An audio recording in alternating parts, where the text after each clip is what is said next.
Hello, friends. I hope all of you are doing well. My name is Rachna Sureka, and from today, I am starting the classes on accounts. And my objective is that these classes will help you to learn the basics of accounts. I really want you to understand each and every topic what I am explaining you. And if you have any query, any question, or if you feel that you need some extra help on any topic in accounts, you can reach out to me either through the comment section or through the email ID which you will find in my videos. I really hope that you will like my videos and you will learn something from that. Thank you very much. So let's understand what is the meaning of accounts, and we will understand it with a practical example.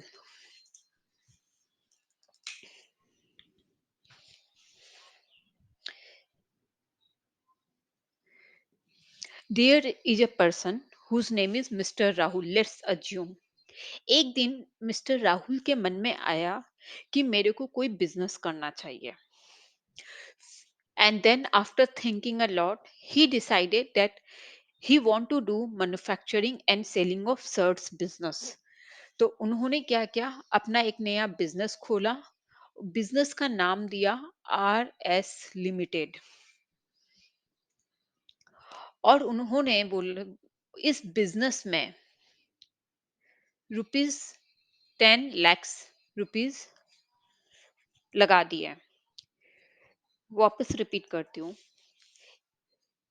एक दिन mister Rahul के मन में आया that he should do some business. After exploring all the opportunities, he thought he will do the business of manufacturing and selling of shirt.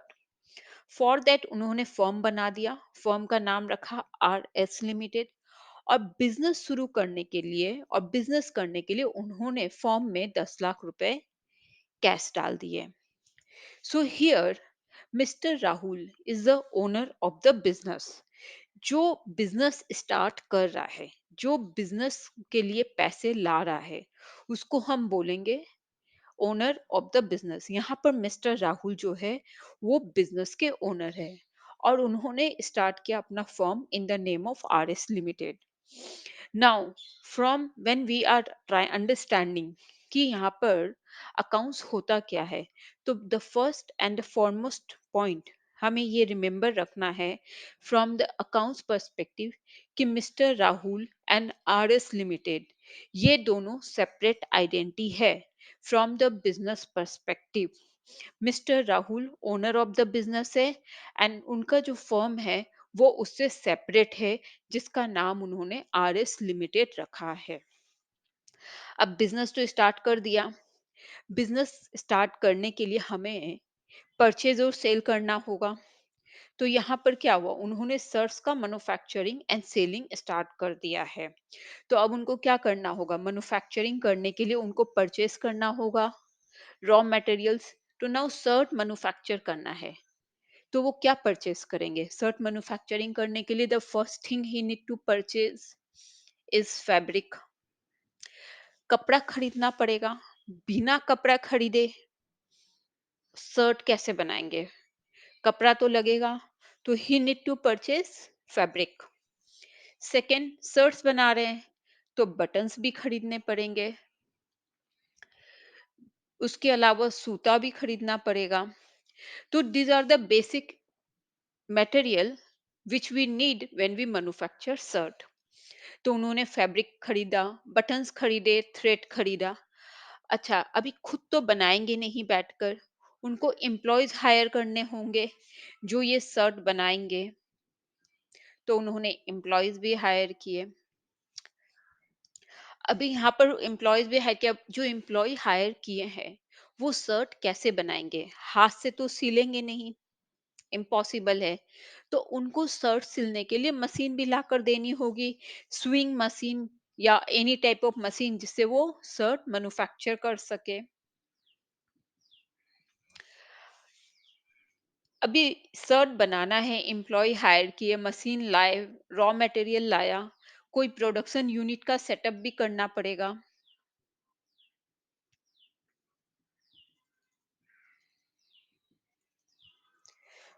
जहाँ पर वो employees बैठेंगे, मशीन रखेंगे, फैब्रिक को प्रोसेस करके शर्ट बनाएंगे। तो हमने यहाँ पर क्या देखा, उनको बिजनेस स्टार्ट करने के बाद उनको कुछ परचेज करना पड़ेगा, उनको बहुत सारे ट्रांजैक्शंस करने पड़ेंगे, जिसके थ्रू जिसके थ्रू वो बिजनेस कर सके।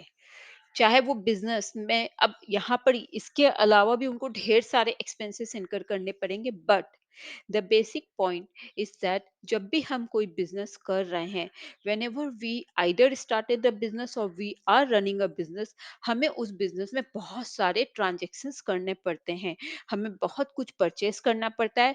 और केवल हम परचेज ही नहीं करते हैं, हम सेल्स भी करते हैं।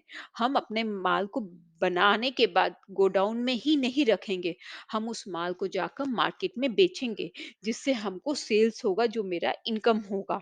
तो हम परचेज और सेल के ट्रांजैक्शंस करते हैं। नाउ अगर कोई छोटा बिजनेस होता है या हमारा न्यूली ओपन बिजनेस होता है, तो वो 100-150 ट्रांजैक्शंस एवरीडे हो जाती है। लेकिन अगर बिजनेस का साइज बहुत बड़ा होता है, तो वहां पर थाउजेंड्स ऑफ ट्रांजेक्शन्स एवरीडे हो जाती है। इवन लेट्स थिंक अबाउट कि अगर मेरे बिजनेस में, ये बिजनेस जो नया स्टार्ट हुआ, अगर यहाँ पर 100 ट्रांजेक्शन्स भी एवरी डे होती है, तो after a particular period of time, after a year, how many transactions हो जाएंगी। और अगर किसी का बिजनेस बहुत बड़ा हो, तो उसके बिजनेस में रोज कितनी ट्रांजेक्शन्स होती होगी। अगर हम बिग कॉर्पोरेट्स का एग्जांपल ले, the big companies like Reliance और टाटा, वहां तो लाखों करोड़ों ट्रांजेक्शन्स हर दिन में होती है। और जो छोटे छोटे बिजनेसमैन होते, उनके यहाँ 100-150 ट्रांजेक्शन्स एवरीडे हो जाती है। तो कहाँ पर ये सारे ट्रांजेक्शन्स रिकॉर्ड होंगे? हाउ विल आई नो कि मैंने किसको कितना पेमेंट किया है, मैंने जिससे माल खरीदा है उसको कितना पेमेंट किया है, मेरे बैंक में कितने पैसे हैं, मैंने अपने एम्प्लॉयज को टोटल सैलरी कितनी दी है, मैंने रेंट कितना पे किया है, मैंने टोटल परचेज कितना किया है, मेरा टोटल सेल क्या हुआ है, मैं प्रॉफिट में हूँ या नहीं हूँ। How will I remember all those things? हमें अपने ट्रांजेक्शन्स को रिकॉर्ड करने होंगे, तभी हम ये सारे फिगर्स को डिटरमाइन कर सकते हैं। And the most important point, how will we remember all this transaction जो हम महीनों से करते आ रहे हैं? उसके लिए हमें अकाउंट्स बनाना होता है, खाते बनाने होते हैं, जहाँ पर हम सारे ट्रांजेक्शन्स रिकॉर्ड करते हैं। जब हम सारे ट्रांजेक्शन्स रिकॉर्ड करते हैं, that help us to determine whether I am running a profitable business और अ नॉन प्रॉफिटेबल। राहुल जिन्होंने बिजनेस शुरू किया है, उनको ये सारी चीजों की जरूरत है, then he will manage to run the business. Now अगर हम वो कुछ परचेज कर रहे हैं, कुछ सेल कर रहे हैं, तो इसका मतलब है, उसको ट्रांजैक्शंस बोलते हैं। जो भी हम बिजनेस में लेन देन करते हैं, उसको हम ट्रांजैक्शंस बोलते हैं। नाउ एक दिन में कोई भी बिजनेस हो, छोटे बिजनेस में 100 ऑफ ट्रांजैक्शंस हो जाती है, और अगर वही मेरा बिजनेस बहुत बड़े और लार्ज स्केल में हो, तो वहाँ लाखों ट्रांजैक्शंस पर डे में हो जाती है। Now just think, is it possible for any one two remember all the transactions? एक महीने में जितने ट्रांजेक्शन्स किए हो, या 15 दिन में भी कितने जितने ट्रांजेक्शन्स हो, is not possible to remember all the transactions. On the top, at the end of the period, अगर कोई मेरे से पूछे मेरे बिजनेस में कितना सेल हुआ है, या मेरे बिजनेस में कितना परचेज किया मैंने, टोटल मैंने अपने एम्प्लॉयज को कितनी सैलरी दी है, how will I know if I am not tracking और रिकॉर्डिंग ऑल द ट्रांजेक्शन्स? और उसी को हम बुक्स ऑफ अकाउंट्स में रिकॉर्ड करते हैं। हम सारे ट्रांजेक्शन जो भी हम अपने बिजनेस में एग्जीक्यूट करते हैं, उसको हम बुक्स में रिकॉर्ड करते हैं, जिससे हमें पता चले कि हमारा बिजनेस का क्या प्रॉफिट है। तो ट्रांजेक्शन्स को बुक्स में रिकॉर्ड करने का द प्राइमरी ऑब्जेक्टिव है to understand, to determine the profitability of the business.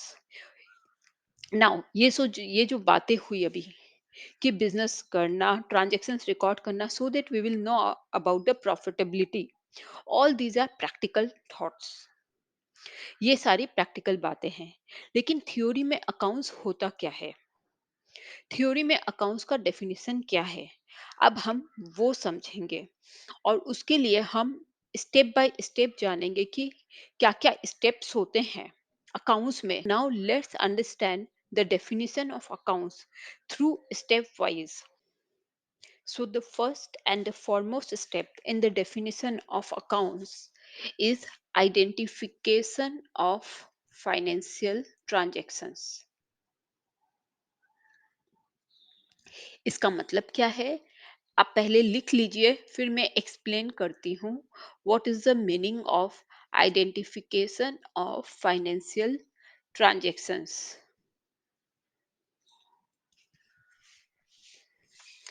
तो अभी अभी थोड़ी देर पहले हमने अपने एग्जाम्पल में क्या देखा?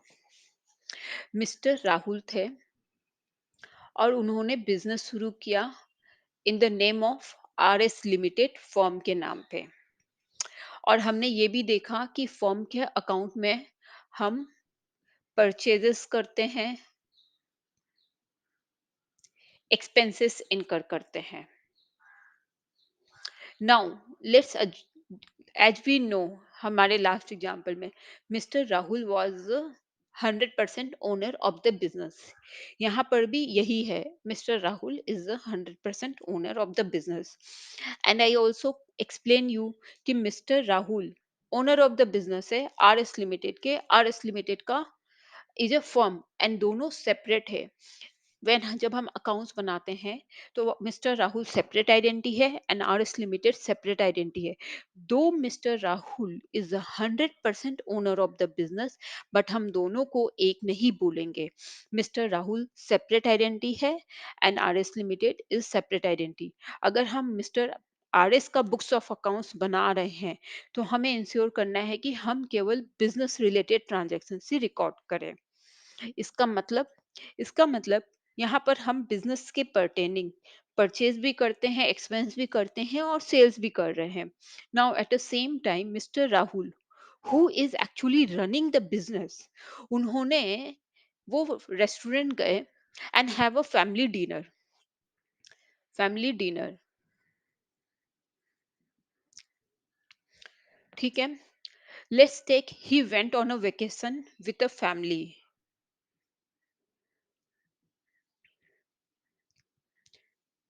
तो जब वो फैमिली वेकेशन में जाते हैं या फैमिली के संग डिनर करने जा रहे हैं, इसका मतलब वो भी खर्चा कर रहे हैं और यहाँ पर बिजनेस के नाम पे भी वो खर्चा कर रहे हैं।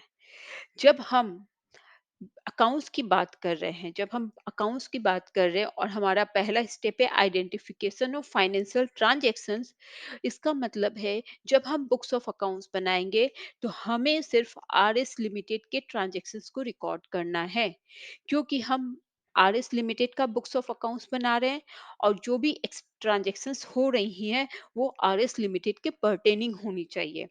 फैमिली डिनर और family vacation are not part of the business related activity. Business के लिए ये नेसेसरी नहीं है कि वो फैमिली डिनर या फैमिली वेकेशन पे जाए। ये मिस्टर राहुल के पर्सनल एक्सपेंसेस है। These are personal expenses. और जब हम बिजनेस का बुक्स ऑफ अकाउंट्स बना रहे हैं तो हमें इस बात का ध्यान रखना है कि हम कोई भी पर्सनल और ओनर से रिलेटेड ट्रांजैक्शंस अपने बुक्स ऑफ अकाउंट्स में नहीं रिकॉर्ड करें। वही अगर मिस्टर राहुल क्लाइंट डिनर में जाते हैं कि भाई वो 4 क्लाइंट के संग डिनर कर रहे हैं so that he will discuss about the business strategy और how he can increase his sale, वो मेरा बिजनेस एक्सपेंस में जाएगा, वो आर एस लिमिटेड के बुक्स में जाएगा। बट यहाँ पर अगर मिस्टर राहुल ने कोई भी पर्सनल एक्सपेंस इनकर किया है which is not related to the business, it's not going to be recorded in the books of RS Limited. The first step is identification of financial transaction, means हमें वो transactions identify करनी है जो pure मेरे business से related हो, जो मैं अपने बिजनेस के लिए इनकर कर रही हूँ। क्लियर हुआ? Yes, great. So now just remember, इसको हम आई से डिनोट करते हैं। Identification of financial transactions indicate by I. Clear? Great. Now let's move to the next step. The second step is measurement of financial transactions in a monetary terms. आप पूछोगे इसका मतलब क्या है, तो I will explain you. Let me first right measurement of financial transactions in a monetary terms. हमारा पहला step हो गया आइडेंटिफाई करके। सेकेंड स्टेप है मेजरमेंट करना ट्रांजेक्शन्स को इन मॉनेटरी टर्म्स। उसका मतलब हम जो भी ट्रांजेक्शन्स कर रहे हैं, परचेज कर रहे हैं, सेल कर रहे हैं, कोई एक्सपेंस इनकर कर रहे हैं, कोई भी तरह का ट्रांजेक्शन्स कर रहे हैं बिजनेस में, उसको हम मेजर कर सके इन मॉनेटरी टर्म्स। अगर मेरा बिजनेस इंडिया में है तो इंडिया की करेंसी क्या है? आईएनआर। हमारे इंडिया में हम जो भी ट्रांजेक्शन्स करते हैं उसको हम आईएनआर करेंसी में करते हैं। तो measurement of financial transaction in a monetary terms, हमारे सारे ट्रांजेक्शन्स हम आईएनआर करेंसी में मेजर कर सके। हम नाउ सपोज अगर हम यूएस में एक बिजनेस कर रहे हैं तो यूएस की करेंसी क्या है? डॉलर। तो वहां पर हम डॉलर करेंसी में अपने बुक्स ऑफ अकाउंट्स में ट्रांजेक्शन्स रिकॉर्ड करेंगे।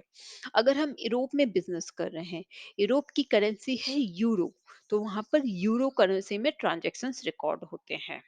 नाउ इट मे हैपन कि हमारे जो ट्रांजेक्शन्स है, वो हमारा बिजनेस सॉरी वो एक्सपोर्ट इंपोर्ट का भी है। हम बाहर भी एक्सपोर्ट करते हैं, अपना हम सर्च बनाकर बाहर भी भेजते हैं। हमें मेरे पास यूरोपियन क्लाइंट्स भी है एंड अमेरिकन क्लाइंट्स भी है। वहां पर भी इसका मतलब है हम मल्टीपल करेंसी में डील कर रहे हैं, क्योंकि वहां भी हम ट्रांजेक्शन्स को मेजर कर पा रहे हैं in the monetary terms but in the currency in which I am exporting the goods। वहाँ हम यूरो, अगर हम यूरोप में एक्सपोर्ट करें तो यूरो करेंसी में मेजर हो रहा है, यूएस में कर रहे हैं तो डॉलर करेंसी में मेजर हो रहा है, बट हम बुक्स इंडिया में बना रहे हैं। तो जब हम इंडिया में बुक्स बना रहे हैं तो चाहे हम इंटरनेशनल ट्रांजेक्शन्स कर रहे हो अक्रॉस द मेनी कंट्रीज, हमारे बुक्स में ट्रांजेक्शन्स आईएनआर करेंसी में ही रिकॉर्ड होगा। इसके लिए एक फुल डिटेल में चैप्टर है फॉरेक्स के ऊपर, फॉरेन ट्रांजैक्शंस के ऊपर, उसका रिकॉर्डिंग कैसे करते, उसका अफेक्ट कैसे लेते करेंसी एक्सचेंज का। अभी हम वो सब नहीं कवर कर रहे हैं, जब आप एडवांस कोर्स करोगे तो वहां पर वो कवर होगा।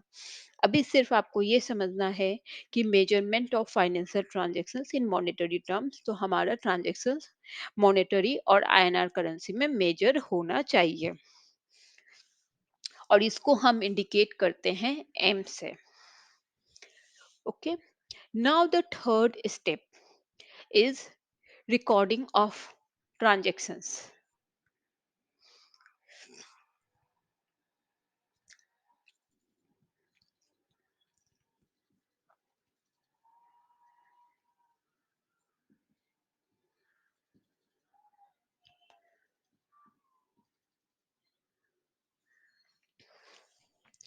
The third step is recording of transactions in the books. इसका मतलब हमने आइडेंटिफाई कर लिया ट्रांजैक्शंस की कौन कौन से ट्रांजैक्शंस मेरे बिजनेस से रिलेटेड है। हमने ट्रांजैक्शंस को देखा कि हाँ वो मॉनेटरी टर्म से मेजर हो रहे हैं, ऑल द ट्रांजैक्शंस हम आईएनआर करेंसी में मेजर कर पा रहे हैं। And now the third step is recording of transactions. Recording of transaction as an soon the transaction, हम एक पर्टिकुलर ट्रांजैक्शन लेन देन का काम कर दिए, हमको उसको बुक्स में रिकॉर्ड करना होगा, हमको खाते पे रिकॉर्ड करना है। उस बुक में जहां पर हम वो ट्रांजैक्शन रिकॉर्ड कर रहे हैं उसको हम बोलते हैं जर्नल प्रॉपर। तो हम जैसे ही ट्रांजैक्शन इनकर किए उसको हम जर्नल प्रॉपर पे रिकॉर्ड करते हैं। जर्नल प्रॉपर होता क्या है हम बाद में डिटेल में समझेंगे।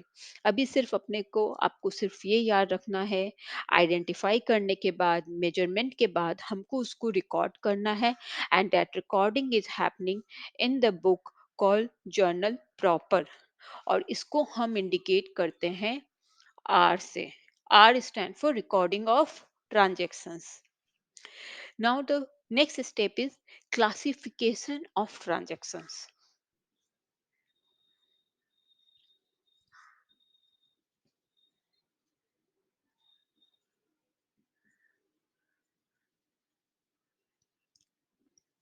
क्लासिफिकेशन ऑफ ट्रांजैक्शंस को हम डिनोट करेंगे C से।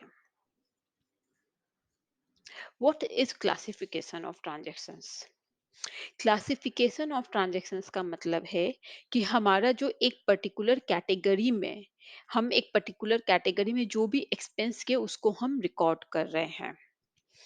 जैसे कि अगर हम परचेज कर रहे हैं, तो हम कौन से दिन परचेज कर रहे हैं, किस पार्टी से परचेज कर रहे हैं, कितने क्वांटिटी में परचेज किया है, वो हम रिकॉर्ड कर रहे हैं। एंड नाउ अगर मेरे को ये जानना हो कि मैंने कितने का परचेज पूरे महीने में किया है, तो मैं अपने ट्रांजेक्शन्स में एक परचेज देखूंगा कि मैंने हर एक पार्टी से, it may be happen that I am interacting, I am buying the goods, मैं 10 पार्टी से परचेज कर रही हूँ, तो मेरे वो 10 पार्टी से जिससे भी मैंने परचेज़ किया उसको मैं एक कैटेगरी के अंडर डाल दी कि भाई ये मेरे परचेज़ हुए हुए माल है।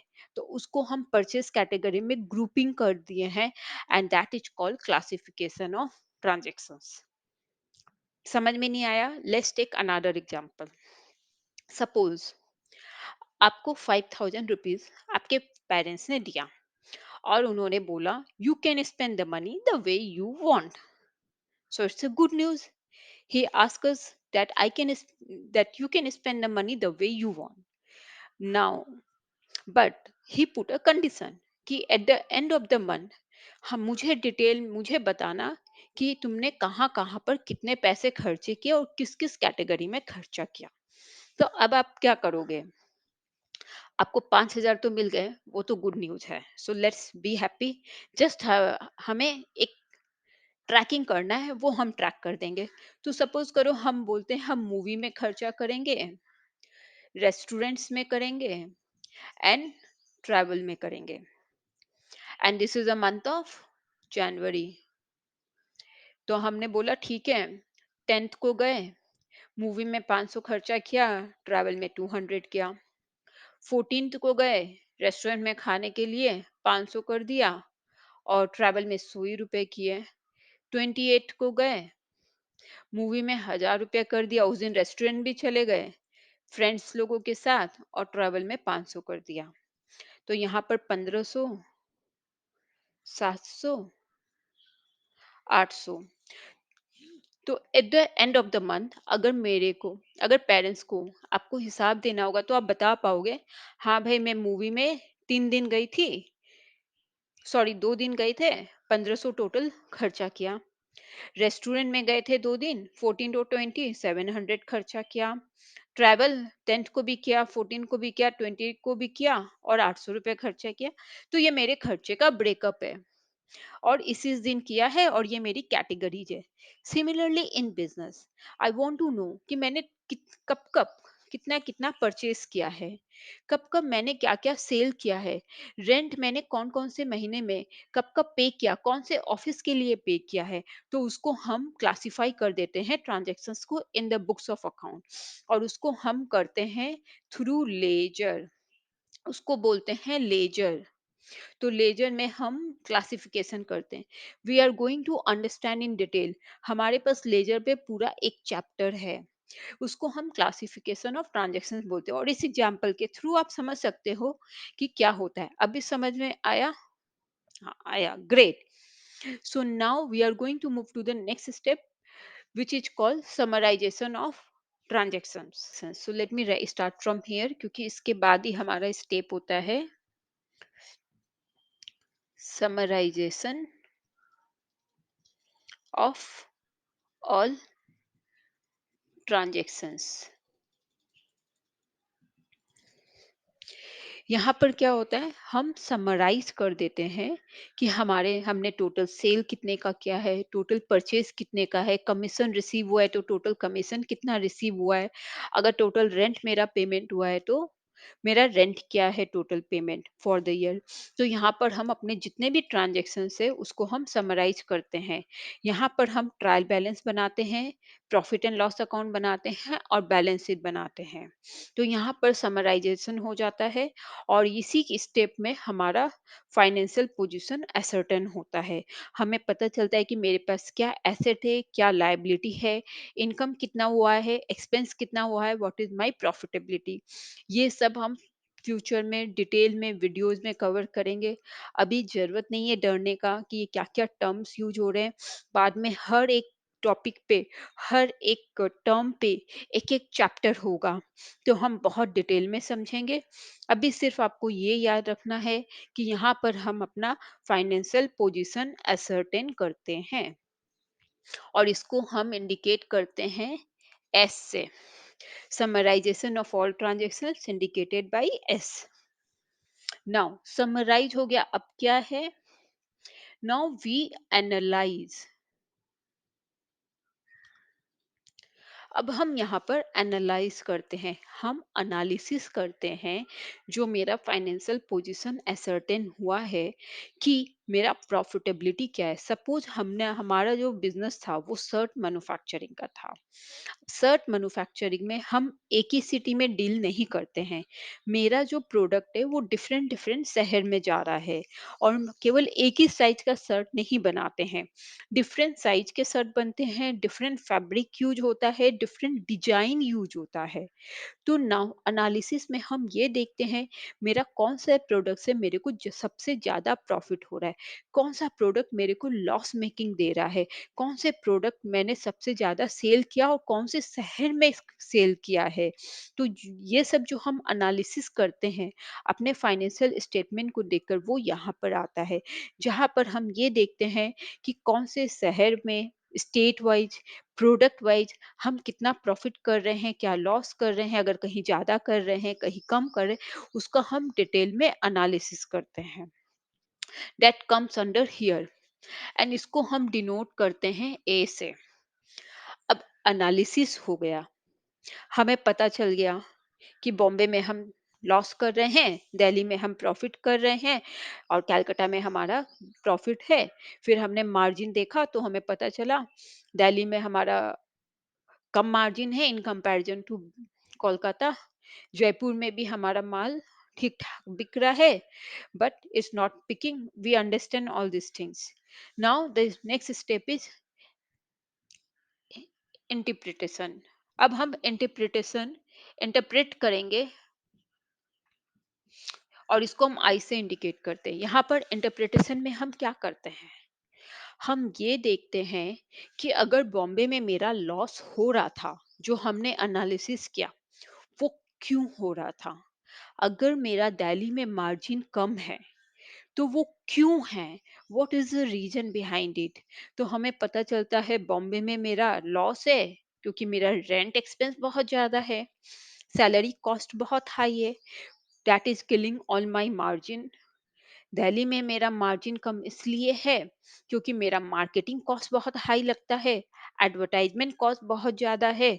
तो ये जो चीज़ें हम कर रहे हैं इंटरप्रेट analysis to understand कि where we are standing and what are the region of our performance across the different city, across the different product, उसको हम इंटरप्रेट कर रहे हैं। नाउ हमने एनालिसिस भी कर लिया, इंटरप्रेट भी कर लिया, अब the final step is communicate. और कम्युनिकेट को हम सी से डिनोट करते हैं।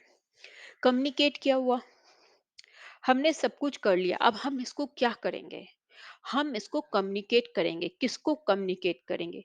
ओनर ऑफ द बिजनेस, सबसे most important person mister Rahul, जिन्होंने बिजनेस शुरू किया, 10 लाख रुपीज डाले थे।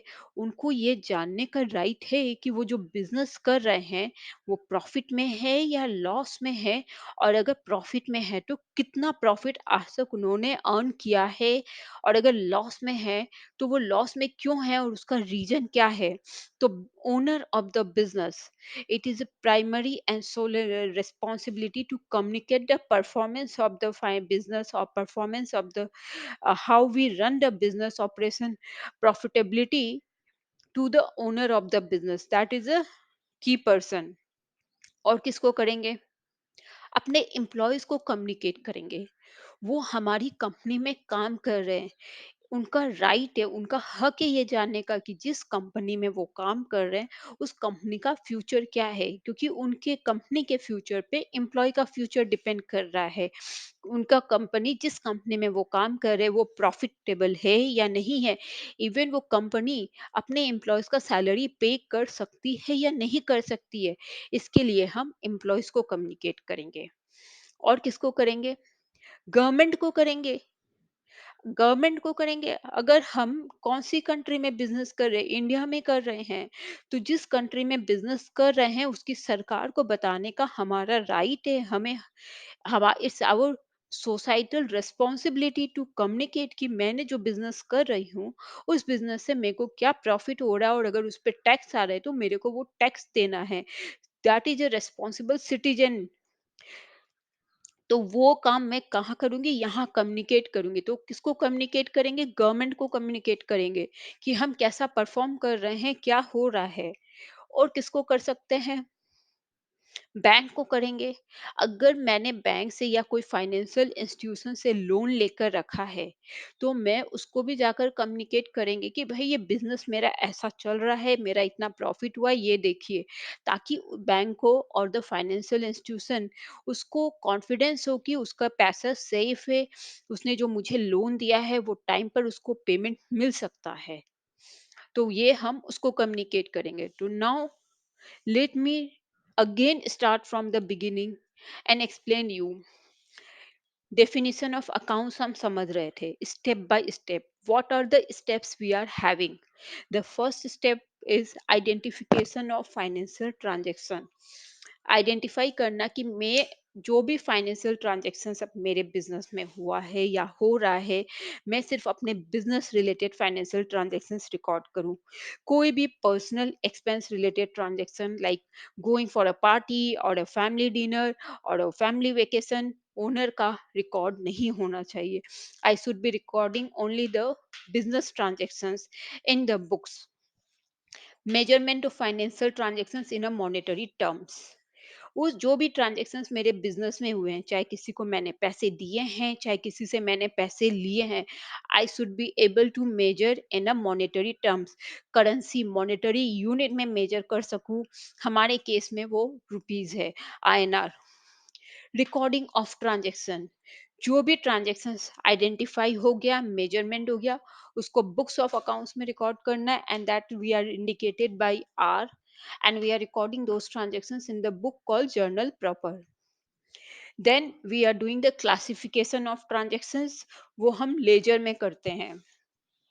After classification we are going to do summarization of transactions, वो हम इंडिकेट करते हैं एस से।